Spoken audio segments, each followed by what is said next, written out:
Good afternoon. Thank you for joining us today. We're going to have two speakers from UAB give remarks about the COVID-19 situation here in Alabama. The first is going to be Laura Kowalczyk. She is the Vice President of Supply Chain Services here at UAB Medicine. And the second will be Dr. Rachael Lee, who's the UAB Hospital epidemiologist. Laura Kowalczyk will be talking about PPE in Alabama. She'll give her remarks first, and then you can ask questions for her about PPE. Once she leaves, then Dr. Lee will come on and give an update on the state of COVID in Alabama, and questions for her regarding that can be asked at that time. At the end, if there's any other questions that need to be directed at either, we will go through those. Thanks so much.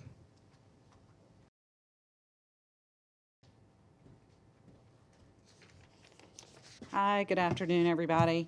I thought I would start out, sort of give everybody an update around the PPE situation both here at UAB, but I want to start out, if I could, globally. I think the last time we met and talked about PPE, there have really been some changes in the national and the global supply chain. So two areas of importance are what FEMA has done, which FEMA now, you may be aware, is actually taking 50% of all of the inventory that's coming out of China and foreign states and allocating that PPE out to where there is the greatest need. And then the other 50% of that allocation we see it does trickle in to the hospitals, other hospitals that are not considered in what we would call more of the hotbed areas. The most recent change, too, is just this week, China has closed their borders and they are inspecting all inventory, whether it is a typical supplier, one of our normal supply chain routes, or whether it is some of this alternative supply chain you might be hearing about coming out of China. And the Chinese are inspecting. So what's the impact of that to us? For us, that has the potential of slowing down what is coming to us in the healthcare supply chain back into the United States. So those are the two global events that have really impacted us greatly. Here at UAB, I will tell you that we'd really continue with our three-step process, and that is conservation of PPE, it is sequestration of PPE, that is bringing the affected PPE into our own supply chain and managing it on a day-to-day basis. And then what we have spent a lot of our time on over the last several weeks is what we call alternative sourcing. So looking for sources of this PPE outside of our normal channels. I think I mentioned this the last time that we spoke. We've had an incredible outpouring of donations, both from our UAB family and internal university research labs, but also from the community as a whole, and that has been very much appreciated. We have received some PPE from the state and also some from the federal government. So having given that state an update, are there any questions? Unmute everyone. Second. Okay. All right, are there any questions for Laura? The line is open. Yeah, so it sounds like, are you anticipating any challenges sourcing PPE? This is Amy Yerkinen with AL.com. And if everybody could mute themselves. Are you anticipating challenges in the near future? So the challenges aren't in the near future, the challenges remain now. So our challenges right now, we continue to need material on a day-to-day basis. We look at this on a daily basis. Our greatest need right now is isolation gowns, procedural masks, and N95 respirators. I will tell you that is no different than my peers that I talk to around the country, both in the affected areas of New Jersey and New York, out in California and Washington.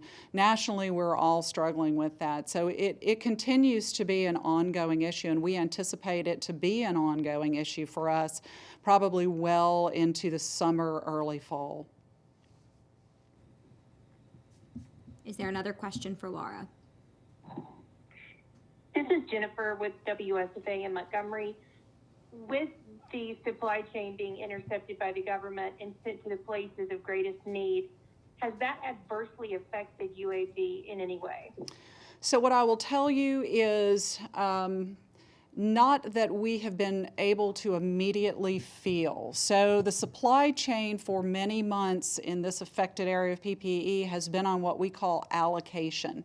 It means that we were allocated based upon our utilization. And so what we are seeing right now, we have not received a full allocation of any of this PPE for months. So what we're looking at is the slowdown. More than anything, it has affected the rapidity or the time frame within which we receive the PPE. So that's been the biggest impact, and what that means for us is that we just have to continue to be mindful that we continue to conserve. We work day in and day out with our clinicians at looking at the best way to conserve PPE. And also it has to do with our ability, I mentioned alternative sourcing. We have actually added several individuals to our sourcing team just so that we can vet the hundreds of offers of alternative sourcing that have come into UAB over the last several weeks. Does anybody else have another question for Laura? Yeah, this is Amy Yerkinen again. Is there any danger, does it cause any danger to healthcare workers to have to reuse PPE in order to conserve it? So our reuse strategy at UAB is only on the N95 respirators, and that reuse is based upon our ability to actually sterilize and disinfect our masks. So we use a process here to do that has been approved by the FDA as well as the manufacturer of the N95 respirators. And that gives us an ability to prolong that usage. We see an average of 3 to 5 additional usage, but you have to be careful because you do not want those are items that have to be particularly fitted to a healthcare worker, and so we want to assure that that remains safe for our healthcare team. Outside of that, there is not a reuse of PPE at UAB. Are there any other questions for Laura? This is Jennifer with WSFA again with a quick follow-up. I believe one of the last times we spoke with you, you mentioned some of the triggers that you all would have that would introduce going to alternative sourcing, possibly people sewing masks for UAB. Where all do you stand with your triggers right now, and what would be your next step?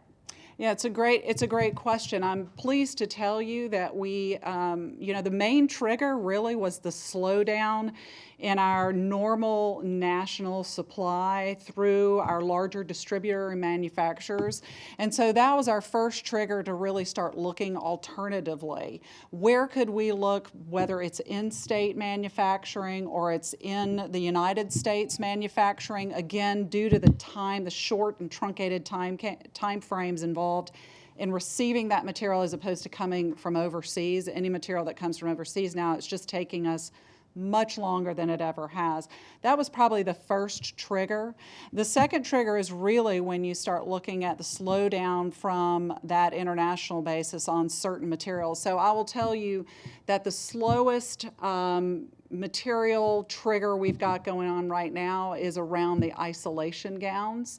We have not yet hit a trigger of where we think we have to use alternative products from what we normally use. We are prepared to do that.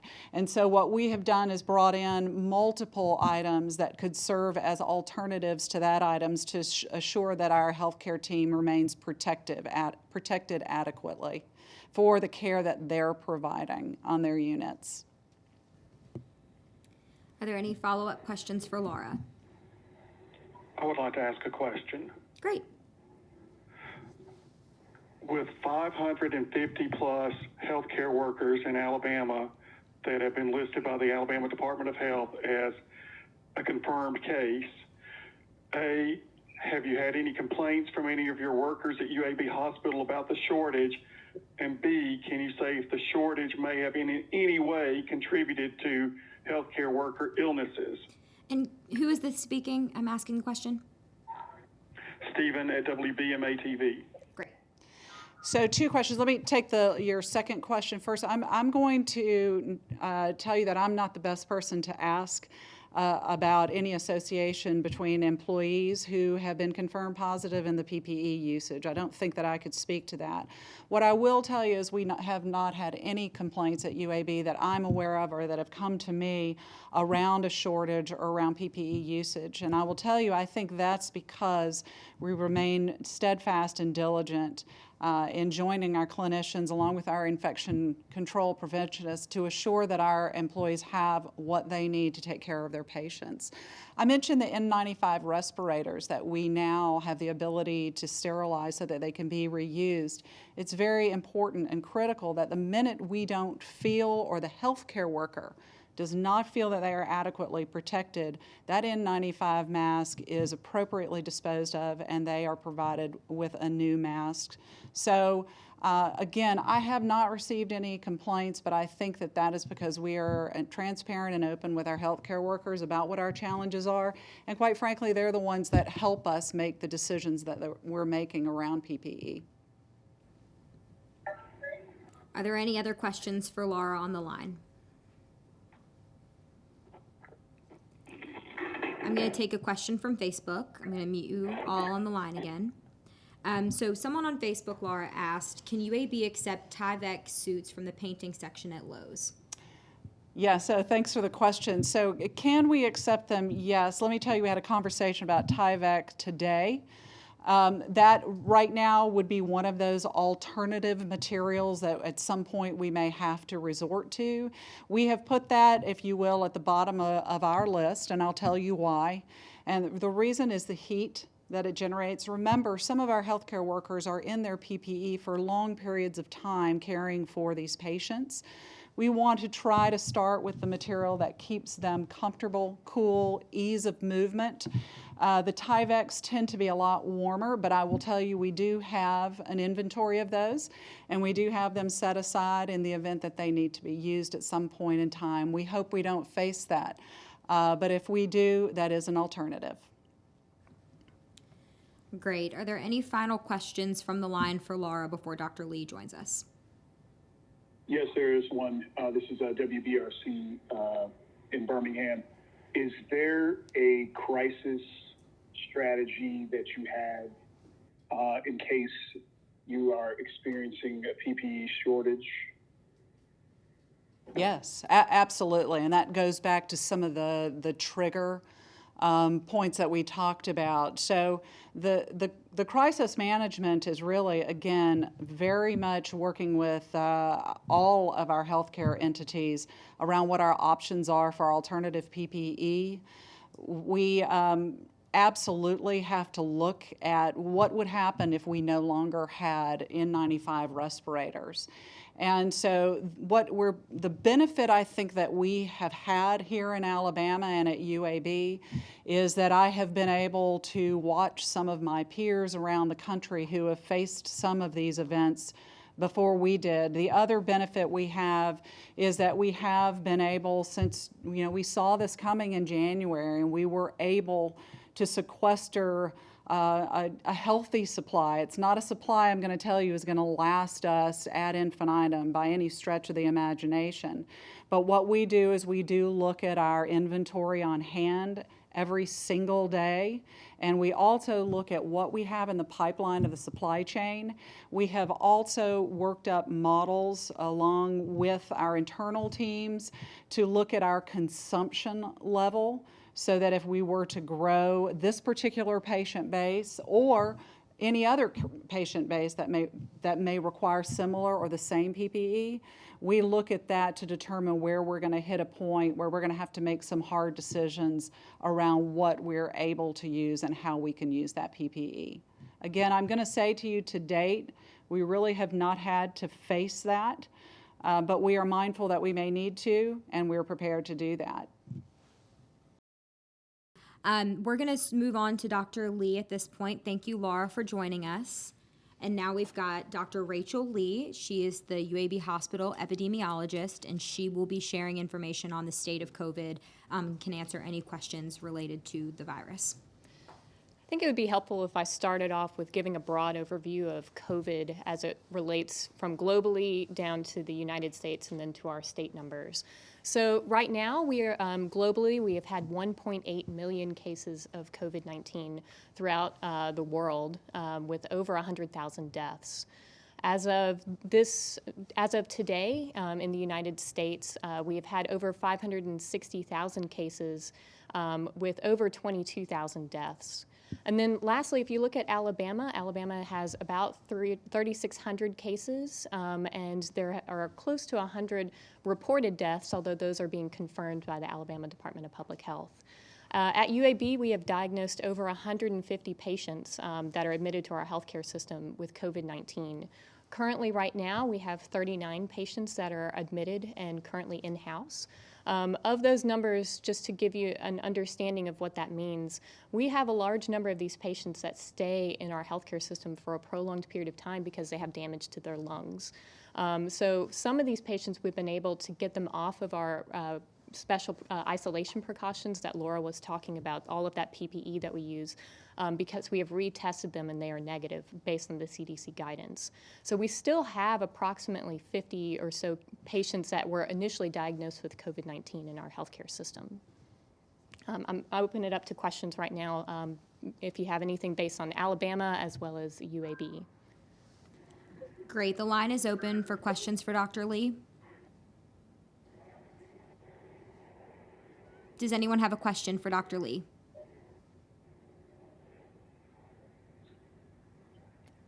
Good. We're going to see if we've got any questions from Facebook while we wait for the line. I'm going to mute everybody for one moment. A question from Facebook: how long do we have to stay inside, and is there a foreseeable end to this virus? That is a great question in terms of how long do we need to stay physically distanced from one another. I think right now we are in a stage where we're not truly sure what's going to happen at the end of April 30th. I think what Governor Ivey did in terms of placing that time limit on us allows our healthcare providers to get a hold of this virus and make sure that we are not spreading it from one person to the next. What happens afterwards as we are going down and seeing less cases is a little bit unclear. I think what we will see is something likely like a new norm. You know, we are used to giving people hugs and shaking hands, but we may have to cut back on that. We may have to continue to do some physical distancing while being aware that we can't continue for a prolonged period of time because people need to get back to work. I think as we'll know more after April 30th and as we get into May, into the June months, what will happen. But we are being prepared at UAB. If we have a surge of cases, we have a plan for that, versus if we don't have a surge of cases and we continue to see this consistent number of new patients, what will we do instead to protect our healthcare workers, to protect our patients, but also bringing things back up and running like we want to in the state. Great. Are there any questions for Dr. Lee from the line? I do have a question. Stephen, you can go first. Dr. Lee, with the number of healthcare workers that have been infected, I know healthcare workers, you're a special person, you want to help people be better. But is there a concern when you see this higher number of healthcare workers who are infected? And what do you say to people who might want to get in the medical industry in the future about the chances that you have to take in helping people through something like this extreme emergency? That's a great question. You know, the number that's reported on ADPH includes patients, healthcare workers in doctors' offices, as well as those in hospitals. And what we know in Alabama is that all places don't have a Laura Kowalczyk, who are just reaching out and getting as much PPE as you possibly can. When we take care of these patients from an infectious disease standpoint, when we have the appropriate PPE, there's nothing to be afraid of. And if you look at our COVID units, all of our healthcare workers, our nurses, respiratory therapists, clinicians, they all feel confident in the personal protective equipment in caring for these patients. It's when we don't have that available that we get concerned that we may get exposed. And so I think understanding that once we know the pathogen and we know what to expect, and that's been a lot of the concern, is because we don't know exactly what's going on with this virus. Is it a droplet pathogen? Is it an airborne pathogen? And given that there's constant information bombarding us and bombarding the lay people, it can be very concerning. So I think if you trust in your PPE, you can take care of these patients, just like I take care of patients with tuberculosis or measles, chickenpox. I'm not afraid to go into those rooms because I have the personal protective equipment available. Great. Are there any other questions on the line for Dr. Lee? Any other questions? Yeah, this is Amy Yerkinen with AL.com and the Birmingham News. Is there enough data right now from UAB's inpatient population with COVID-19 to draw conclusions about how the curve is flattening here in Alabama? So I think some of the data that we're seeing is very county specific. So if you look at Jefferson County data, our doubling time for cases is every 13 days. But if you look at Mobile right now, they have a very similar number of cases and their doubling time is every 3.5 days. I think this reflects a lot of the upfront work that Mayor Woodfin put into place, as well as Mark Wilson from the Jefferson County Health Department.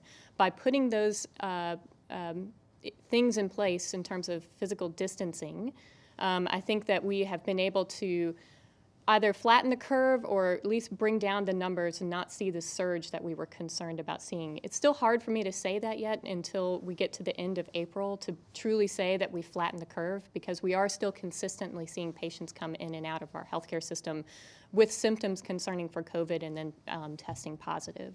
So I know it seems like we've done a lot of work and it seems like we've gone overboard a little bit, but I think that is what has been the most helpful thing in terms of bringing these numbers down.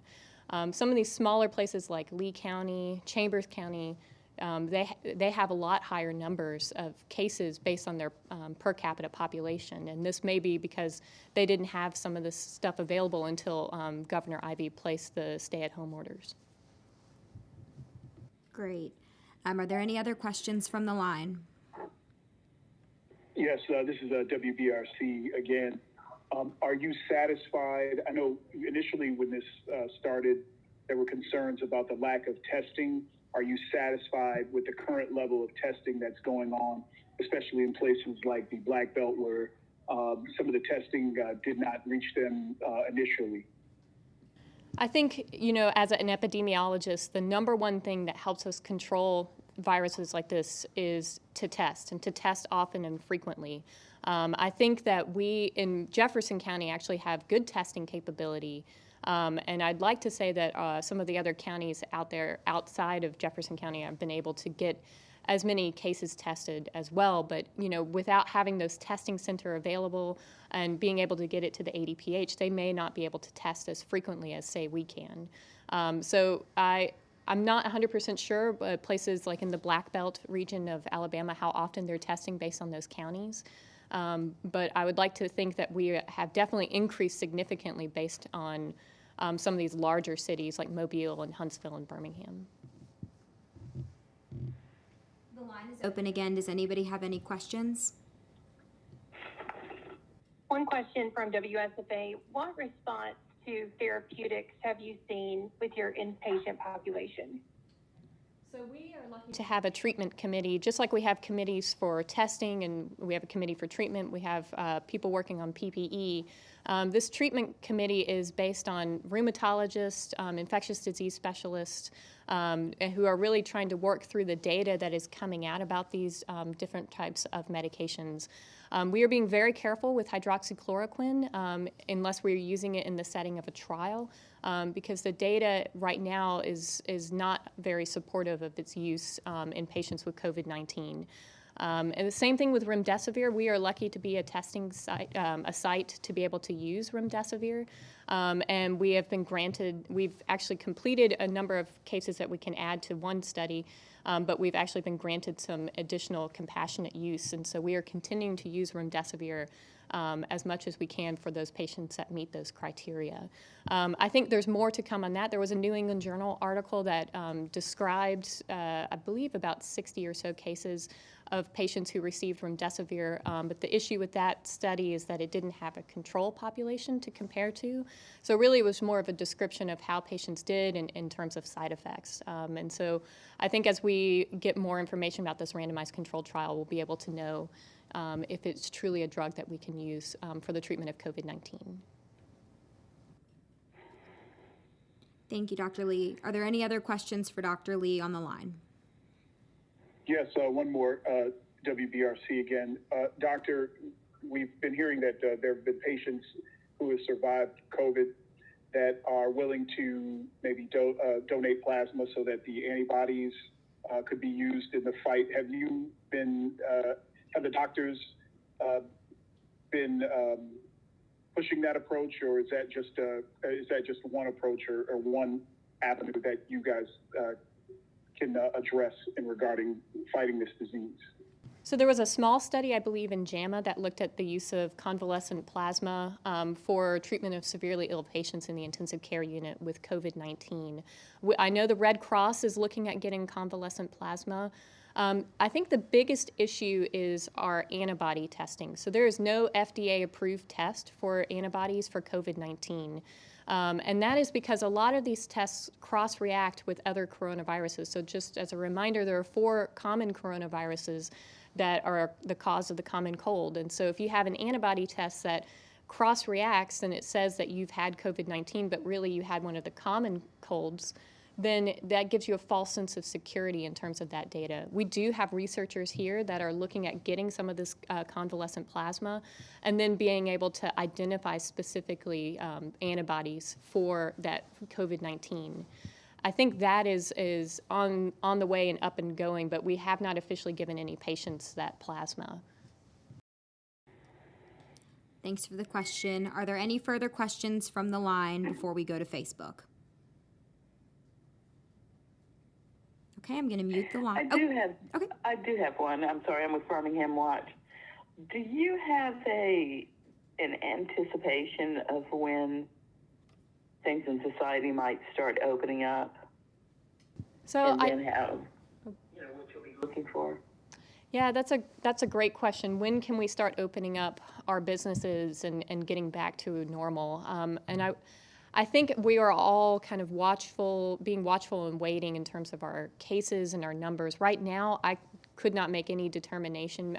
If you look at some of the modeling data, they say that our peak is going to be around April 19th. So I believe that's Friday. So we can see after April 19th if these numbers truly do start to drop and if we can make a determination of starting to open businesses but continuing to maintain kind of physical distancing like what we've done in grocery stores.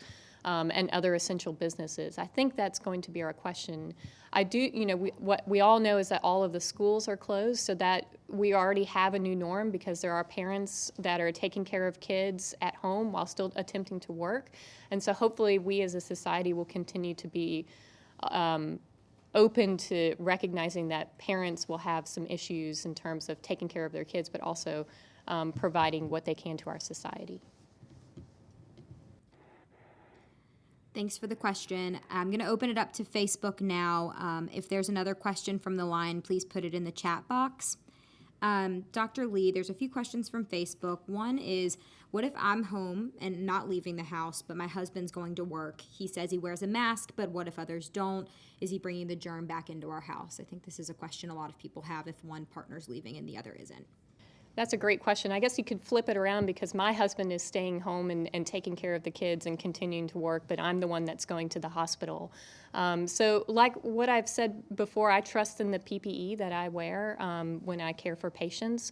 And then also hand hygiene. So being careful now of what we touch and how often we wash our hands is very, very important. And also if you can keep your physical distancing, so making sure that you are 6 feet away from others, making sure that you cover your your cough, and also, what the CDC has recommended, which is to wear a mask when you're out and about. So if you're going to the grocery store, to be careful of how close you are to one another and to wear a mask. I think those are enough to be sure that we're being careful.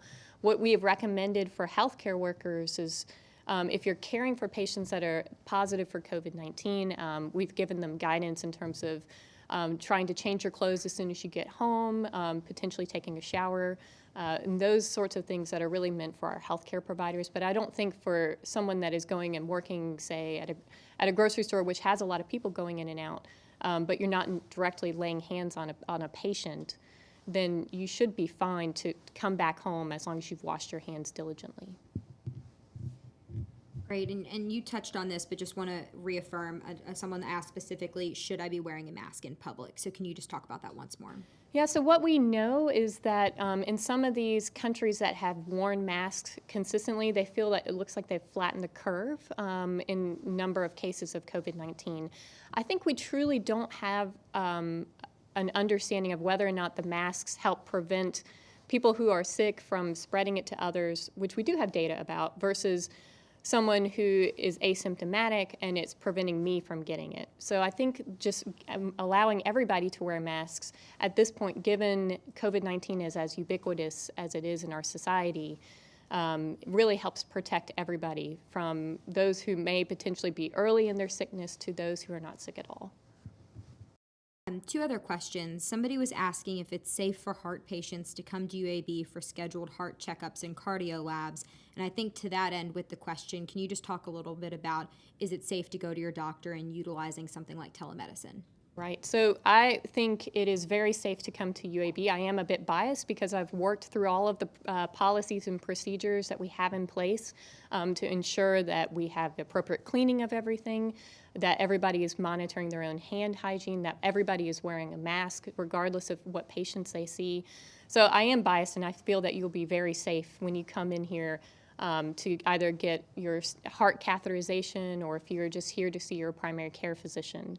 We have done telemedicine in order to allow people to stay home during this period of time, mainly to protect you and to protect our healthcare system, and also just to help in assisting with Governor Ivey's orders to stay at home as much as we possibly can. I think as we open things up more and we go back to our normal standard operations, we'll continue to have these policies and procedures in place to monitor hand hygiene like we always have. But also to be very diligent about asking about questions of cough and shortness of breath and fever, those symptoms that are very common for COVID-19. And the last question we'll take from Facebook, and then that'll wrap up Dr. Lee's question session. Do you think this is something we'll see every year, such as the flu season, how it comes back seasonally? That's also a very good question that has a little bit of an unknown to it. So if you look at past pandemics, so let's take the 1918 flu pandemic. It actually came in 3 waves. But those 3 waves were very close together. And they were all in 1918 and early in 1919. If you look right now at COVID-19, so I think the country that is the furthest out from their cases would be China. And so if you look at China's cases, it's gone up in terms of their numbers, it's gone down, but we're still continuing to see cases. And this goes back to what Laura was talking about. They're concerned that they've actually, as they opened up their borders and allowed people to travel, they saw some travel-related cases. And so they've been more diligent in closing their borders and being very careful with what is being exported and imported. And so I think that's what we should look at in terms of expectations. As we loosen some of our physical distancing, we may see more cases going forward. But that's where we as a society have to be very careful with how physically distant we are, and do we need to truly travel to one place or the other, or going to a large event that has a lot of people there. So I think that's what we need to think through as a society. That's going to be all from Dr. Lee for questions, and I'll come back up and give one last little plug. So thank you for joining us today. 2 things. If people who have been tracking their symptoms with the Help Beat COVID-19 symptom tracker Please continue to go to helpbeatcovid19.org to track your symptoms daily. We're trying to collect that data here at UAB to figure out where there are hotspots in our state and our region and what we can do to help those folks. Another is we're getting a lot of questions about how people in the community can help UAB, whether that's in meal donations or PPE, really how they can help at all. Please visit uab.edu/fight COVID-19, and there's a lot of resources there that can help you understand how you can help if you wish.